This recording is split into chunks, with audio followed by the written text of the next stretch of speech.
going on, guys? BrettO Live back with another video, and welcome to the Week in Review, episode 163. This is where we go over Raw and SmackDown in a WWE action figure setup style. Raw was pretty mid this week. It had some cool visuals, had some pretty cool moments, but a lot of them were just, what? Like, what? Oh my god, we've seen this, you know, typical Monday Night Raw. We're gonna jump into the beginning, so let's do it. Over here, we opened up the show with Riddle coming out, talking about the future of RK Bro. It's up in the air. He doesn't know if Randy Orton's gonna be returning.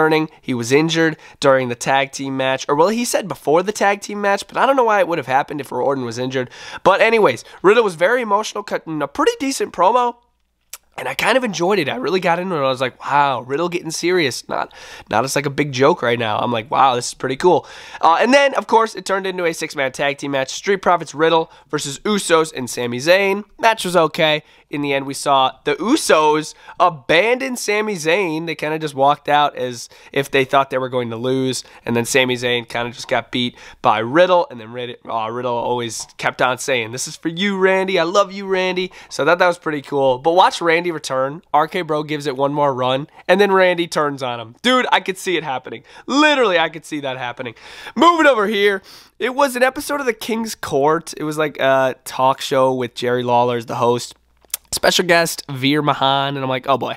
Veer Mahan's going to try to put his hands on Jerry after Jerry makes fun of him, right? And boom, that exactly happens. So Veer comes out looking all tough. He talks in the mic, sounds like a little beast.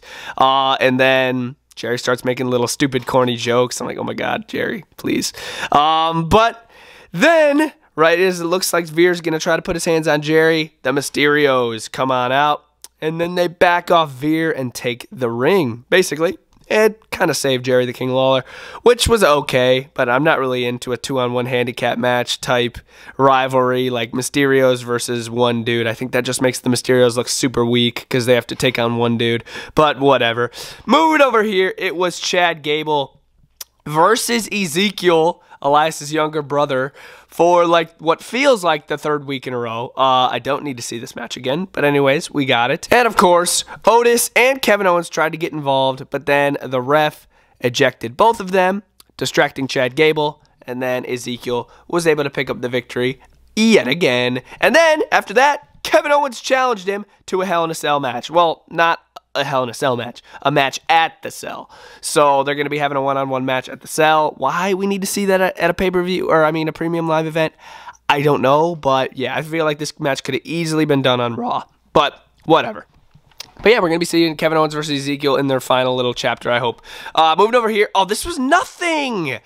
Alexa Bliss versus Nikki Cross one-on-one. I feel like Alexa Bliss's new thing is just going nowhere. She doesn't really have anything, in my opinion. But anyway, she did a one-on-one match against Nikki Cross. Doudrop trying to do her little teaching skills on Nikki Cross. Not working out too well because she took another L here.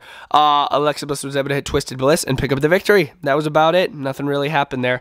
Moving over here, we saw the Judgment Day cut another promo, very similar to the promos that they've been cutting the past couple weeks. What I thought was pretty cool was that they were naming off a bunch of possible superstars that could be added to their group, like Finn Balor, like AJ Styles, Tommaso Ciampa, Corey Graves, like a bunch of cool names. I'm like, whoa, this is kind of cool. I like this, Edge. Keep going. Keep listing names. That's pretty cool. But then, of course, it turned into a match, Damian Priest and Rhea Ripley versus Liv Morgan and AJ Styles. In the end, with the interference from Edge, Rhea Ripley was able to pick up the victory over Liv, and then it was a beatdown. Judgment Day taking out AJ Styles and Liv Morgan, and then no Finn Balor. I don't know where Finn Balor was, but Finn Balor never came out to help him make it 3-on-3. So I found that kind of odd. Maybe he just wasn't there. Maybe he had something going on, but yeah, I found that kind of odd how Finn Balor didn't come out. But yeah, Judgment Day reigns supreme yet again. Moving over here close to the beginning of the show, we saw Bobby Lashley cut a promo. He wanted a match against MVP, and then the winner will choose the stipulation for Omos versus Bobby Lashley at the Cell. So it was a one-on-one match. MVP, Bobby Lashley later in the show. This was a freaking weird ending. Very, very weird ending. Like Bobby Lashley got counted out after a little altercation with Omos, and I'm like, oh my god, really? Like, this is so dumb. So MVP kind of won by countout, I believe. And then, yeah, that was it. And then MVP chooses the stipulation later. I believe he chose a 2-on-1 handicap match. I could be wrong on that. But I think he said what match he wants on Raw Talk, but I didn't see Raw Talk. But yeah, as far as all this goes, pretty mid. Moving over here, this was probably my favorite part of the show. It was The Miz versus Cody Rhodes one-on-one. The match itself between Miz and Cody Rhodes, I felt like something was off the entire time. I know they fought before on here on Raw, but the last time they fought was way better than now. This was pretty mid. Their match that they had, there was a cool Cody Cutter, but it was just sloppy. It was a sloppy match. And then in the end, we saw Seth Rollins interfere, and then he just started beating up Cody Rhodes. I don't know why Miz was all for it, because Seth touched Cody, so Miz technically loses. But anyways, after all that, Seth Rollins steals the weight belt from a young child on ringside, which I thought was a pretty cool visual. Was the kid a plant? I don't know. But if not, that was like perfect timing by Seth Rollins. Holy cow. But yeah, he steals the weight belt, whacks it over the back of Cody Rhodes, and then kind of just bounces. I'm like, wow, that was sick. And then Cody Rhodes eventually returns the weight belt to the kid on ringside. I'm like, wow, that was cool. That was cool. I really like this. And yeah, third match at the Cell. Seth Rollins and Cody Rhodes. It better be the last. I swear. It better be the last. Moving over here, it was the main event of the show. It was Asuka versus Becky Lynch. If Becky Lynch wins, she will be added to the Cell match for the Raw Women's Championship. And Becky Lynch ended up winning. Little altercation on ringside where Asuka hit Bianca Belair. And then Becky Lynch kind of just throws Asuka in the ring. Literally pins her. Rolls her in the ring. No finisher. Rolls her in the ring. Pin. I'm like, what? Sounds odd. Main event was lame, in my opinion. Becky's added to the triple threat. Nothing new. Nothing crazy. But yeah, guys, that was Raw setup style. In the end, I'm going to give it a 2 out of 5. Raw's pretty mid. Now we're going to jump into SmackDown. And continuing the week in review here with SmackDown. SmackDown was pretty mid, in my opinion. We're going to start off at the beginning of the show. It was the Usos. It was the Usos coming out, and they were cutting a promo. And the way that they were handling themselves, they just sounded like they were turning face. They were like, guys, being real with y'all, I just want to say, over the past 12 years that we've been in this business, like, we loved you guys. You guys were with us all the way till we won these titles. And I was like, what? No way. And then they eventually turned heel. They're like, nah, we didn't need anybody. All we needed was the tribal chief and my brother and myself. And yeah, they eventually turned heel. But then they got interrupted by Shinsuke Nakamura. Shinsuke Nakamura popped out, and he's like, I have a partner. And I'm like, is it Rick Boogs? Is he back? And no, it was Riddle. It was Riddle. Riddle came out, and they both basically rushed the ring, and it was basically just a beatdown. Them and the Usos, they were just fighting each other, and then Riddle and Shinsuke Nakamura eventually got the ring. But yeah, okay way to start the show, I guess. Moving over here is Raquel Gonzalez going up against Ronda Rousey one-on-one, and I was like, whoa, they're giving us this match again. I wonder who's going to win this time. But then I thought in the back of my mind, I'm like, wait, okay, they're not going to make Raquel lose again, and they're not going to make Ronda lose. So somebody's going to disqualify this. And boom, Shayna and Natalya, they end up running in, not even like 3 minutes into the match. And then, yeah, it was disqualification. Then it turned into a tag team match. Shayna and Natalya going up against Raquel Rodriguez and Ronda Rousey. And then it was pretty cool to see Ronda and Shayna in the same ring together, like opposing sides. I thought that was pretty cool. I want them to be on the same team, though.